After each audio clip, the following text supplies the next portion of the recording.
Suite à la vidéo précédente, vous avez posé pas mal de questions et fait plusieurs remarques sur la fauche et sur la tonte. Nous avions évoqué la fauche, mais ça ne signifie nullement de tout faucher à la main. Puisque évidemment, la faux manuelle est moins impactante, elle est moins polluante et elle est tout à fait adaptée aux petites surfaces.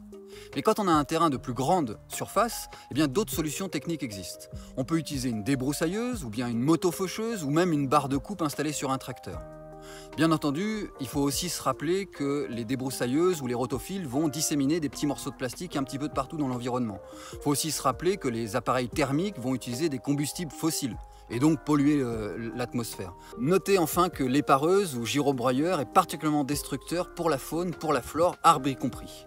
Et donc la bonne mesure à prendre pour limiter l'impact est de ne pas tout tondre, de ne pas tout faucher ou de ne pas tout broyer.